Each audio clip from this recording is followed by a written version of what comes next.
Hello friends, कैसे हैं आप सब। उम्मीद है आप सबकी तैयारी बहुत अच्छी चल रही होगी। ऑडियो और वीडियो दोनों ही क्लियर होंगे। एक बार मैं चेक कर लेती हूँ।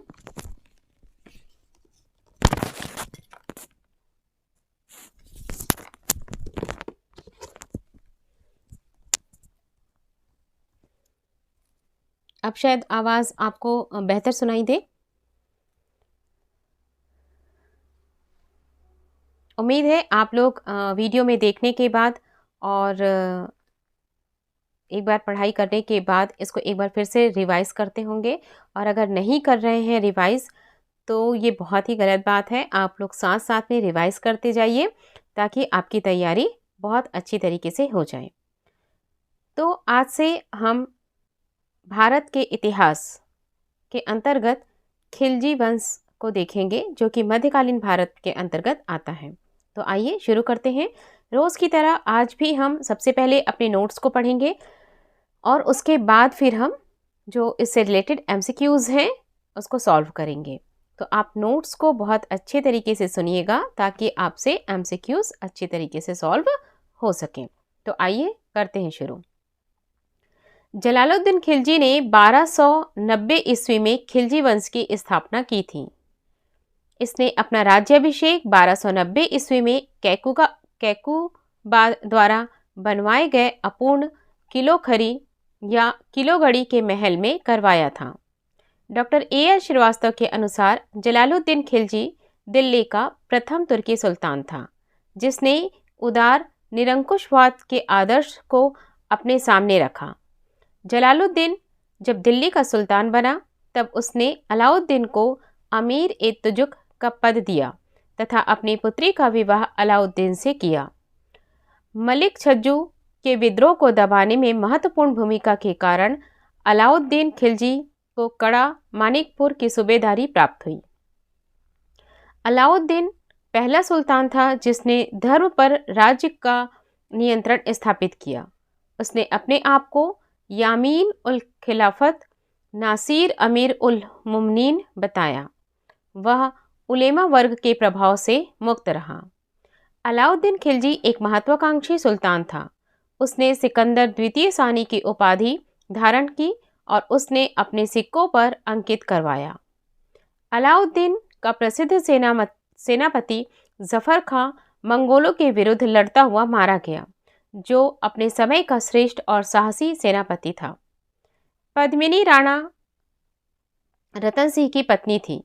अलाउद्दीन खिलजी के मेवाड़ की राजधानी चित्तौड़ पर आक्रमण के दौरान राणा रतन सिंह की मृत्यु हो जाने के कारण रानी पद्मिनी ने जौहर कर लिया था। पद्मिनी की कहानी का आधार 1540 ईस्वी में मलिक मोहम्मद जैसी द्वारा लिखित काव्य पुस्तक पद्मावत है। अलाउद्दीन के शासनकाल के प्रारंभ में कुछ विद्रोह हुए।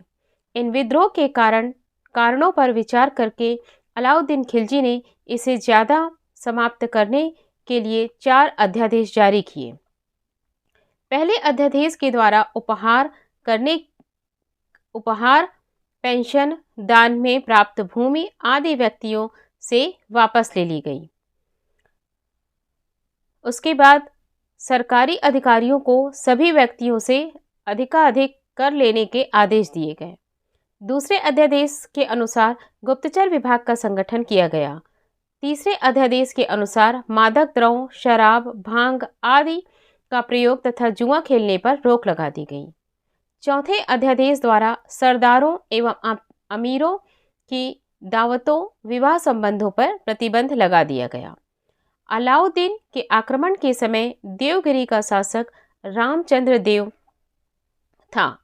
1296 ईस्वी में देवगिरी के शासक रामचंद्र देव ने अलाउद्दीन के सफल आक्रमण से बाध्य होकर उसे प्रतिवर्ष एलीचपुर की आय भेजने का वायदा किया था, परंतु 1305 ईस्वी अर्थात 1306 ईस्वी में उसने उस कर को दिल्ली नहीं भेजा, जिस कारण 1307 में अलाउद्दीन ने मलिक काफूर के नेतृत्व में एक सेना देवगिरी पर आक्रमण करने के लिए भेजी। राजा रामचंद्र देव युद्ध में पराजित हुआ और उसने आत्मसमर्पण कर दिया। अलाउद्दीन ने रामचंद्र देव के प्रति सम्मानपूर्वक व्यवहार किया तथा उसे रायन की उपाधि दी। 6 माह के पश्चात उसे 1 लाख सोने का टका और नवसारी का जिला देकर उसने राज्य वापस भेज दिया गया। 1312 ईस्वी में मलिक कफूर ने रामचंद्र के पुत्र शंकरदेव के विरुद्ध भी एक अभियान का नेतृत्व किया था। मलिक कफूर को अलाउद्दीन ने अपनी गुजरात विजय के दौरान प्राप्त किया था। इसे 1000 दिनारी भी कहा जाता है। अलाउद्दीन पहला सुल्तान था जिसने भूमि की पैमाइश कराकर लगान वसूली करना आरंभ किया। ये बहुत ही महत्वपूर्ण लाइन है, इसे आप लोग याद रखेंगे कि अलाउद्दीन पहला सुल्तान था जिसने भूमि की पैमाइश कराकर लगान वसूल करना प्रारंभ किया था। अपनी व्यवस्था को लागू करने के लिए अलाउद्दीन ने एक पृथक विभाग दीवान मुस्तखराज की स्थापना की थी। अलाउद्दीन ने परंपरागत लगान अधिकारियों, खुद, मुकद्दम और चौधरी से लगान वसूल करने का अधिकार छीन लिया। उनके सारे विशेषाधिकार समाप्त कर दिए। उनकी भूमि पर से कर लिया जाने लगा और बाकी अन्य सभी कर भी लिए गए, जिसके कारण खुद अर्थात जमींदार और बलाहार अर्थात साधारण किसान में कोई अंतर नहीं रह गया। अलाउद्दीन की राजस्व और लगान व्यवस्था का मुख्य उद्देश्य एक शक्तिशाली और निरंकुश राज्य की स्थापना करना था। उसने उन सभी व्यक्तियों से भूमि छीन ली जिन्हें वह मिल्क अर्थात राज्य द्वारा प्रदत्त संपत्ति, इनाम, इंदरात, पेंशन और वक्फ धर्मार्थ प्राप्त जो भूमि होती है आदि के रूप में मिली थी। फलतः खालिसा भूमि अधिक पैमाने पर विकसित हुई। अलाउद्दीन खिलजी ने उपज का 50% भूमि कर अर्थात खराज के रूप में निश्चित किया। अलाउद्दीन खिलजी भारत का प्रथम मुस्लिम शासक था जिसने भूमि की वास्तविक आय पर राजस्व निश्चित किया। अलाउद्दीन ने बाजार नियंत्रण व मूल्य नियंत्रण की नीति लागू की। ये भी एक बहुत ही महत्वपूर्ण एक फैक्ट है अलाउद्दीन खिलजी को लेकर, जिसे आपको याद रखना है कि अलाउद्दीन ने बाजार नियंत्रण या मूल्य नियंत्रण की नीति लागू की थी। अलाउद्दीन ने अपने बाजार नियंत्रण की सफलता के लिए कुशल कर्मचारी नियुक्त किए। उसने मलिक कबूल को शहना या बाजार अधीक्षक नियुक्त किया। बर्नी इन बाजार सुधारों का उद्देश्य मंगोल के विरुद्ध एक विशाल सेना तैयार करना तथा हिंदुओं में विद्रोह के विचार न पनपने देना बताता है। सल्तनतकालीन शासक अलाउद्दीन खिलजी ने सार्वजनिक वितरण प्रणाली प्रारंभ की थी। अलाउद्दीन खिलजी द्वारा लगाए गए नवीन कर घरी कर जो कि घरों एवं झोपड़ियों पर लगाया जाता था तथा चराई कर जो कि दुधारू पशुओं पर लगाया जाता था। 1306 के बाद अलाउद्दीन खिलजी के समय में दिल्ली सल्तनत में मंगोल के बीच सीमा रावी नदी थी। सुल्तान गयासुद्दीन तुगलक के समय में शिर मुगल के नेतृत्व मंगोल सेना ने सिंधु को अवश्य पार किया था, लेकिन सामाना के सूबेदार मलिक शादी ने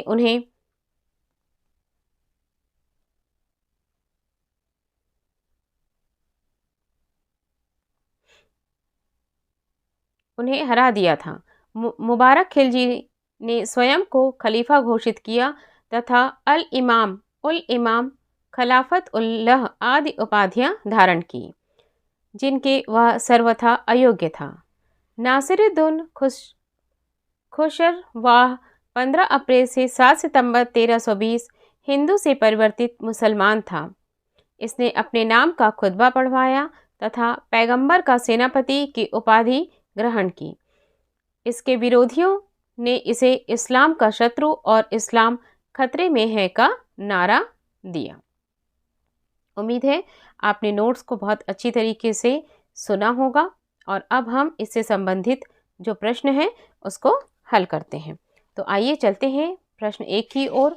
कौन सा सुल्तान नया धर्म चलाना चाहता था किंतु उलेमाओं ने उसका विरोध किया?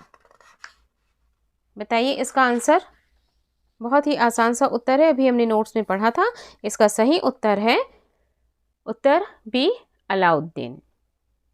आइए इसके डिस्क्रिप्शन को पढ़ते हैं। अलाउद्दीन खिलजी एक महत्वाकांक्षी सुल्तान था। उसने सिकंदर द्वितीय सानी की उपाधि धारण की और उसने अपने सिक्कों पर अंकित करवाया। वह संपूर्ण विश्व को जीतने की अभिलाषा रखता था और साथ ही एक नवीन धर्म चलाने की भी, किंतु अपने वफादार मित्र एवं कोतवाल अल्लाउक मुल्क की सलाह पर उसने अपना विचार त्याग दिया।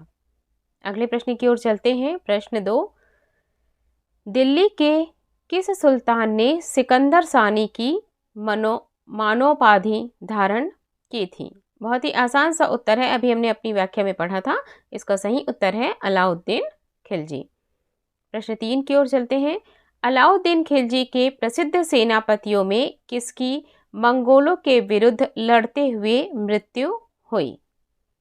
इसका सही उत्तर है ए अर्थात जफर खां। अलाउद्दीन का प्रसिद्ध सेनापति जफर खां मंगोलों के विरुद्ध लड़ता हुआ मारा गया, जो अपने समय का श्रेष्ठ और साहसी सेनापति था। जफर खां के शौर्य और भारतीय सेना की दृढ़ता से मंगोल अत्यधिक प्रभावित हुए थे। आइए चलते हैं अगले प्रश्न की ओर। अगला प्रश्न है, रानी पद्मावती का नाम अलाउद्दीन की चित्तौड़ विजय से जोड़ा जाता है। उनके पति का क्या नाम था? बहुत ही आसान सा इसका उत्तर है और आप लोगों ने इससे संबंधित जो फिल्म निकली थी वो भी देखी होगी, तो आप लोगों को इसका उत्तर मालूम ही होगा, राणा रतन सिंह। पद्मिनी की कहानी का आधार 1540 में मलिक मोहम्मद जैसी द्वारा लिखित काव्य पुस्तक पद्मावत है। इसके अनुसार पद्मिनी चित्तौड़ के राजा रतन सिंह की अत्यंत सुंदर और विदुषी पत्नी थी। अमीर खुसरो ने सुलेमान और रानी शैबा के प्रेम प्रसंग का उल्लेख अपने ग्रंथ में किया था और उसने अपने संकेतों में अलाउद्दीन की समता सुलेमान से तथा पद्मिनी की तुलना शैबा से की थी।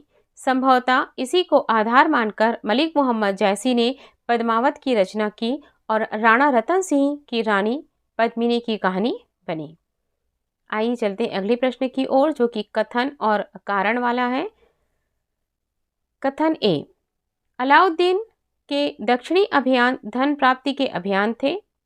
कारण, यह दक्षिणी राज्यों को कब्जे में करना चाहता था। तो इसका सही जवाब है ए सही है, परंतु आर गलत है। आइए इसकी व्याख्या पढ़ते हैं। Doctor KS. लाल ने लिखा है कि धन के लालच और गौरव की लालसा ने अलाउद्दीन को भी दक्षिण के सभी राज्यों पर एक के बाद एक आक्रमण करने की प्रेरणा दी। दक्षिण भारत ने इन राज्यों पर आक्रमण करने का अलाउद्दीन का उद्देश्य धन विजय की लालसा थी। इसके उनकी आंतरिक नीति में हस्तक्षेप नहीं था। वह इन दक्षिणी राज्यों को अपने कब्जे में नहीं करना चाहता था। अतः ए सत्य है और आर गलत है। इस प्रकार विकल्प सी सही उत्तर है। आइए चलते हैं अगले प्रश्न की ओर। अगला प्रश्न कहता है, अलाउद्दीन खिलजी के आक्रमण के समय देवगिरी का शासक कौन था? बहुत ही आसान सा उत्तर है, हमने अपने नोट्स में इसे पढ़ा है, रामचंद्र देव, अर्थात विकल्प ए सही है। आइए इसका डिस्क्रिप्शन पढ़ते हैं। अलाउद्दीन के आक्रमण के समय देवगिरी का शासक रामचंद्र देव था। 1296 ईस्वी में देवगिरी के शासक रामचंद्र देव ने अलाउद्दीन के सफल आक्रमण से बाध्य होकर उसे प्रतिवर्ष एलीजपुर की आय भेजने का वायदा किया था, परंतु 1305 ईस्वी अथवा 1306 ईस्वी में उसने उस कर को दिल्ली नहीं भेजा, जिस कारण 1307 ईस्वी में अलाउद्दीन ने मलिक कफूर के नेतृत्व में एक सेना देवगिरी पर आक्रमण करने के लिए भेजी। राजा रामचंद्र देव युद्ध में पराजित हुआ और उसने आत्मसमर्पण कर दिया। तो चलिए अगले प्रश्न की ओर चलते हैं। ये सूची वाला है, जिसमें आपको सूची 1 को सूची 2 से मिलाना है, और मुझे लगता है कि ये बहुत ही आसान प्रश्न होता है, क्योंकि अगर आपसे 1 या 2 भी बन जाए तो बाकी के चारों जोड़ी बन जाती है। तो सूची 1 और सूची 2 को आप देखेंगे और इसे मिलाएंगे मैं उम्मीद करती हूँ कि इसे आप मिला करके स्वयं हल करने की कोशिश करेंगे। मैं यहाँ आपको उत्तर पढ़ के बता देती हूँ। रणथंभौर, रणथंभौर का संबंध है हमीर देव से, चित्तौड़ राणा रतन सिंह से, देवगिरी राजा राय रामचंद्र से और गुजरात का संबंध है कर्ण देव से। तो आइए हम चलते हैं अगले प्रश्न की ओर। अगला प्रश्न जो दिया है वो मानचित्र से संबंधित है और मुख्यतः यूपीएससी लेवल का जब एग्ज़ाम होता है तब इस प्रकार के प्रश्न पूछे जाते हैं। तो हम चाहें तो इस प्रश्न को स्कीप कर सकते हैं। देखिए आपने यहाँ देखा भी कि ये लिखा हुआ है आईएएस प्री 1995 में। तो जो अगर यूपीएससी की तैयारी कर रहे होंगे तो वो थोड़ा सा मैप देख लेंगे तो ये सवाल उनसे आसानी से बन जाएगा। हम चलते हैं अगले प्रश्न की ओर। अगला प्रश्न है, किस सुल्तान के काल में खालिसा भूमि अधिक पैमाने पर विकसित हुई? बहुत ही आसान सा उत्तर है। इसका उत्तर अलाउद्दीन खिलजी है। और जैसा कि हम सभी लोगों ने नोट्स में पढ़ा था कि अलाउद्दीन खिलजी ने क्या किया था कि जितनी भी भूमि दान में दी गई थी उन सारी भूमि को वापस ले लिया था। इसलिए क्या हुआ था, खालिसा भूमि अधिक मात्रा में हो गई थी। तो आइए हम डिस्क्रिप्शन को पढ़ते हैं। अलाउद्दीन की राजस्व और लगान व्यवस्था का मुख्य उद्देश्य एक शक्तिशाली और निरंकुश राज्य की स्थापना करना था। उसने उन सभी व्यक्तियों से भूमि छीन ली थी जिन्हें वह मिल्क अर्थात राजा द्वारा प्रदत्त संपत्ति, इनाम, इंदरात, पेंशन तथा वक़्फ़ अर्थात धर्मार्थ प्राप्त हुई भूमि आदि के रूप में मिली थी। फलतः खालिसा भूमि अधिक पैमाने पर विकसित हो गई थी। अगले प्रश्न की ओर चलते हैं। किस सुल्तान के बारे में कहा जाता है कि उसने भूमि कर को उत्पादन के 50% तक कर दिया था? अब देखिए जब आगे हम देखेंगे तो मोहम्मद बिन तुगलक ने भी किया था और अलाउद्दीन खिलजी ने भी किया था। तो यहाँ पर उत्तर बी और सी दोनों सही हैं, लेकिन अगर कभी ऑप्शन में दोनों में से किसी एक का ही नाम दिया हो तो आप कभी अलाउद्दीन खिलजी या मोहम्मद बिन तुगलक को लगा सकते हैं। आइए अगले स्लाइड की ओर चलते हैं। डिस्क्रिप्शन में पढ़ लेते हैं इसका। अलाउद्दीन खिलजी ने उपज का 50% भूमि कर खरास के रूप में निश्चित किया। अलाउद्दीन खिलजी भारत का प्रथम मुस्लिम शासक था जिसने भूमि की वास्तविक आय पर राजस्व निश्चित किया था। इसने भूमि की पैमाइश कराकर लगभग निर्धारित किया था। अलाउद्दीन के दो नवीन कर, मकान कर जिसे घरी और चराई का कर जिसे चरी कहते हैं वो लगाया था। उसके पश्चात मोहम्मद बिन तुगलक ने भी दोआब में भूमि का कर 50% कर दिया था, लेकिन मोहम्मद तुगलक की राजस्व मांग अनुमान पर आधारित थी जबकि अलाउद्दीन खिलजी की जो है वो पैमाइश पर आधारित थी। तो इस बात का भी आप ध्यान रखेंगे। अगले प्रश्न की ओर चलते हैं। सुल्तान जिसने बढ़ाकर भू राजस्व उपज 50% कर दिया था।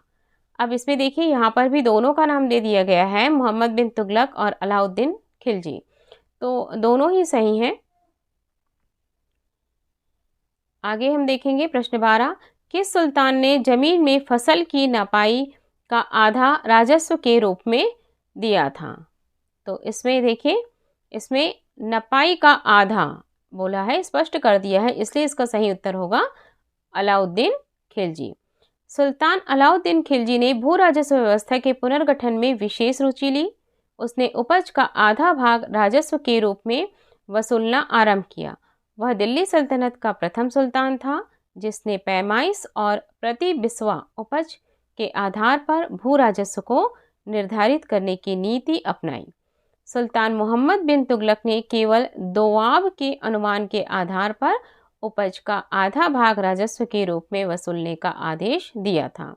किसान के विद्रोह के कारण कालांतर में उसने राजस्व वृद्धि का यह जो आदेश था उसे वापस ले लिया था। अगले प्रश्न की ओर चलते हैं। निम्न कथनों पर विचार कीजिए जो अलाउद्दीन खिलजी से संबंधित है। तो पहला कथन है, उसने कृषि जमीनों की पैमाइश के बाद जमीन की मालगुजारी वसूल की। उसने लगान व्यवस्था को अपनी पूरी सल्तनत में लागू किया। उसने प्रांतों के गवर्नरों के अधिकारों को समाप्त कर दिया था। तो इसका सही उत्तर आ रहा है सी, अर्थात 1 और 3 सही हैं। आइए इसका डिस्क्रिप्शन पढ़ते हैं। अलाउद्दीन की लगान अथवा संपूर्ण साम्राज्य में समान रूप से लागू नहीं की जा सकती थी। भूमि की पैमाइश करके किसानों से सरकारी कर्मचारियों द्वारा लगान वसूल किए जाने की व्यवस्था दिल्ली और उसके समीपवर्ती क्षेत्रों में लागू की गई थी। अलाउद्दीन पहला सुल्तान था जिसने भूमि की पैमाइश कराकर लगान वसूलना प्रारंभ किया। अपनी व्यवस्था को लागू करने के लिए अलाउद्दीन ने एक पृथक विभाग दीवान मुस्तखराज की स्थापना की थी। अलाउद्दीन ने परंपरागत लगान अधिकारियों जैसे कि खुद मुकद्दम एवं चौधरी से लगान वसूल करने का अधिकार छीन लिया था। उसने सारे विशेषाधिकार समाप्त कर दिए। उनकी भूमि से कर लिया जाने लगा और बाकी अन्य सभी के लिए भी, जिसके कारण खुद जमींदार और बलाहार अर्थात साधारण किसान में कोई अंतर नहीं रह गया था। आइए चलते हैं अगले प्रश्न की ओर। प्रश्न 14 है जो कि कथन और कारण से संबंधित प्रश्न है। कथन में लिखा है कि अलाउद्दीन खिलजी ने दिल्ली में मूल्य नियंत्रण लागू किया था, और वहीं जो है उसका कारण दिया हुआ है कि वह दिल्ली में अपने राज्य भवन के निर्माण में लगे हुए कारीगरों को कम वेतन देना चाहता था। दोनों में से इसका सही जवाब है ऑप्शन सी। ए सही है परंतु आर गलत है। आइए इसकी व्याख्या हम पढ़ते हैं। अलाउद्दीन ने मूल्य नियंत्रण की नीति लागू की। अलाउद्दीन ने अपने बाजार नियंत्रण की सफलता के लिए कुशल कर्मचारी नियुक्त किए। उसने मलिक कबूल को शहना या बाजार का अधीक्षक नियुक्त किया। उसके कार्य में सहायता देने के लिए घुड़सवारों और पैदल व्यक्तियों की विशाल टुकड़ी दी गई थी। उसे विस्तृत अधिकार दिए गए। वह सारे व्यापारियों पर नियंत्रण रखता था और बाजार की कीमतों पर उतार चढ़ाव तथा बाजार की सामान्य स्थिति की सूचना सुल्तान को देता था। बर्नी इन बाजार सुधारों का उद्देश्य मंगोलों के विरुद्ध एक विशाल सेना तैयार करना तथा हिंदुओं में विद्रोह के विचार न पनपने देना बताता है। कारीगरों को कम वेतन देने से इसका कोई संबंध नहीं है, अतः कथन सही है, किंतु इसका जो कारण दिया गया है वो कारण जो है वो गलत है। तो चलिए चलते हैं अगले प्रश्न की ओर। निम्न में से किस सुल्तान ने बाजार सुधार लागू किया था? बहुत ही आसान सा प्रश्न है। इसका उत्तर है अलाउद्दीन खिलजी। अभी अभी हमने अपने डिस्क्रिप्शन में भी इसको पढ़ा। प्रश्न 16, निम्न मुस्लिम बादशाहों में से किस ने मूल्य नियंत्रण पद्धति को पहली बार लागू किया था? तो स्पष्ट रूप से हमने अभी पढ़ा है कि किसने लागू किया था? अलाउद्दीन खिलजी ने लागू किया था। व्याख्या में पढ़ते हैं। आइए। सल्तनत काल में अलाउद्दीन खिलजी द्वारा बाजार नियंत्रण या मूल्य नियंत्रण पद्धति लागू किया गया था। अलाउद्दीन ने केंद्र में एक बड़ी और स्थायी सेना रखी तथा उसे नगद वेतन दिया। ऐसा करने वाला वह दिल्ली का पहला सुल्तान था। उस सेना का व्यय बहुत अधिक था। बर्नी के अनुसार यदि उतनी बड़ी सेना को साधारण वेतन भी दिया जाता तो राज्य का खजाना 5-6 वर्ष में ही समाप्त हो जाता। अतः अलाउद्दीन ने सेना के खर्च में कमी के लिए सैनिकों के वेतन में कमी की, परंतु उसने सैनिक सुविधा पूर्व रह सके इसके लिए वस्तुओं के मूल्य निश्चित किए और उसकी दरें कम कर दी थी। आइए चलते हैं अगले प्रश्न की ओर। बाजार नियंत्रण प्रथा लागू की थी। बहुत ही आसान सा उत्तर है, आप सभी को पता है। इसका उत्तर ऑप्शन सी अलाउद्दीन खिलजी। अगले प्रश्न की ओर चलते हैं। प्रश्न 18, बाजार कीमतों को नियंत्रित करने के लिए अलाउद्दीन खिलजी के प्रयास ने कृषि को उन्नत किया। सिर्फ सामंती दरबारियों को फायदा हुआ, बहुत सफलता प्राप्त की और शासक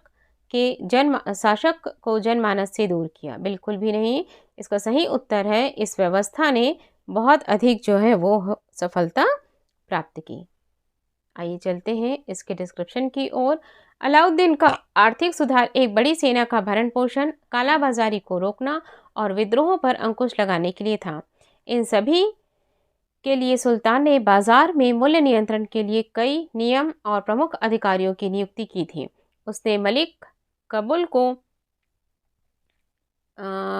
को शाहना बाजार अधीक्षक नियुक्त किया था और उसको मूल्य में स्थिरता बनाए रखने के लिए कई सहायक और विस्तृत अधिकार दिए, जिसने नियमों को बड़ी कठोरतापूर्ण लागू किया, जिसका परिणाम यह हुआ कि मुनाफाखोरों और कालाबाजारी बंद हो गई। अगले प्रश्न की ओर चलते हैं। प्रश्न 19, निम्नलिखित में से किस मध्यकालीन शासक ने सार्वजनिक वितरण प्रणाली प्रारंभ की? बहुत ही आसान सा उत्तर है अलाउद्दीन खिलजी ने। अगले प्रश्न की ओर चलते हैं। सल्तनत काल में सार्वजनिक वितरण प्रणाली, जिसको आजकल हम लोग पीडीएफ सिस्टम के नाम से जानते हैं ना, ये वही है सार्वजनिक वितरण प्रणाली। आप सोचिए ये कब से चल रही है ये प्रणाली? अलाउद्दीन खिलजी ने इसे शुरू किया था। घरी अथवा गृह कर लगाने वाला दिल्ली का प्रथम सुल्तान कौन था? तो बहुत ही आसान सा है, घरी और चरी कर उसने लगाया था। घरी कर लगाया था घरों और झोपड़ियों के लिए, और जबकि चरी कर लगाया था चराई करने वाले दुधारू पशुओं के लिए। तो इसका सही उत्तर है विकल्प बी, अलाउद्दीन खिलजी। अगले प्रश्न की ओर चलते हैं। 1306 के बाद अलाउद्दीन खिलजी के समय दिल्ली के सुल्तान तथा मंगोलों के बीच की सीमा क्या थी? इन दोनों के बीच की सीमा क्या थी? दोनों के बीच की सीमा जो थी वो रावी नदी थी। आइए चलते हैं अगले स्लाइड की ओर। पहले पढ़ते हैं डिस्क्रिप्शन। 1306 के बाद अलाउद्दीन खिलजी के समय में दिल्ली सल्तनत एवं मंगोलों के बीच सीमा रावी नदी थी। 1306 में कबक के नेतृत्व में मंगोल आक्रमण हुआ, जिसे रावी नदी के तट पर मलिक कफूर और गाजी मलिक द्वारा रोक दिया गया था, और रावी नदी मंगोल और खिलजी साम्राज्य की सीमा बन गई थी। चलते हैं अगले प्रश्न की ओर। निम्नलिखित में से किस सुल्तान ने साम्राज्य की सीमाओं की सुरक्षा हेतु एक विशेष सेना नियुक्त की थी? तो इसका भी उत्तर आप सभी को पता है, किसने की थी? अलाउद्दीन खिलजी ने की थी। पढ़ते हैं इसका डिस्क्रिप्शन। अलाउद्दीन खिलजी ने साम्राज्य की सीमाओं की सुरक्षा हेतु एक विशेष सेना को नियुक्त किया था। इसने सीमा प्रांतों की सुरक्षा के लिए सैनिकों की संख्या बढ़ाने, प्रशासन को व्यवस्थित करने हेतु सीमावर्ती किलों की मरम्मत करवाई। मंगोलों के मार्गदर्शन पर बसे हुए अनुभवी अमीरों और फौजी सरदारों की इच्छाओं में भी सेना की टुकड़ियां तैनात की गई थी। अब ये फिर एक बहुत ही आसान सा सवाल है, जिसमें आपको सही सुमेलित करना है। एक तरफ आपकी रियासत दी गई है और दूसरी तरफ आपका शासक का नाम दिया गया हुआ है। तो आइए इसको सही तरीके से मैच करते हैं। नहीं, इसमें ये नहीं पूछा है, माफ़ कीजिएगा। निम्नलिखित युगों में कौन सही सुमेलित नहीं है, ये बताना है आपको। तो इसमें से जो सुमेलित नहीं है वो है वारंगल रामचंद्र देव का। ठीक है, क्योंकि रामचंद्र देव जो था वो देवगिरी का शासक था ना। चलिए आइए पढ़ते हैं इसके डिस्क्रिप्शन में। अलाउद्दीन खिलजी के दक्षिण भारत पर आक्रमण के समय देवगिरी का शासक रामचंद्र देव था। रामचंद्र देव की मृत्यु के बाद उसका पुत्र शंकर देव शासक बना। तेलंगाना में काकतीय वंश का शासन था। वहाँ का शासक प्रताप रुद्र देव द्वितीय था। इसकी राजधानी वारंगल थी। शेष अन्य सभी विकल्प जो है वो सही है। तो आइए चलते हैं अगले और अंतिम प्रश्न की ओर। दिल्ली सल्तनत के किस शासक ने अपने आप को खलीफा घोषित कर दिया था? किसने घोषित कर दिया था? मुबारक खिलजी ने। मुबारक खिलजी ने अपने आप को क्या किया था? खलीफा घोषित कर दिया था। आइए एक बार इसका डिस्कशन पढ़ लेते हैं। अलाउद्दीन खिलजी की मृत्यु के पश्चात मलिक काफूर ने मुबारक खिलजी को कैद कर कारावास में डाल दिया था। बाद में कैद से मुक्त होकर वह सुल्तान बना। उसने स्वयं को खलीफा घोषित कर दिया तथा अल इमाम और खिलाफत उल लह की उपाधि धारण कर ली थी। तो इस प्रकार से आज हमारा ये खिलजी वंश वाला टॉपिक जो है वो पूरा हुआ। हमने नोट्स भी पढ़ा, नोट्स के साथ हमने एमसीक्यूज भी सॉल्व किए और साथ में उसके बीच में जो डिस्क्रिप्शन दिए थे वो भी पढ़ा। तो इस प्रकार से आपका एक बहुत अच्छा रिवीजन हो जाता है। लेकिन फिर भी मेरा ये मानना है कि आप वीडियो को अगर 2 से 3 बार भी देखेंगे तो आपको ये सब बहुत अच्छी तरीके से याद हो जाएगा, इसलिए आप रिवीजन करते रहिए। अब अगली क्लास में हम पढ़ेंगे तुगलक वंश के बारे में। आप चाहे अगर आपके पास नोट्स उपलब्ध हों तो आप पहले से पढ़कर आइए, तो एक बार आपका हो जाएगा। दूसरी बार आप मेरे साथ यहाँ वीडियो में पढ़िए, फिर एमसीक्यू सॉल्व करिए और एक बार और आप अपनी तरीके से रिवाइज कर लीजिए, बहुत जल्दी से हो जाएगा, तो आपको ये चीज़ें फिर याद रहेंगे। तो ठीक है, मिलते हैं अगली क्लास में तुगलक वंश के साथ।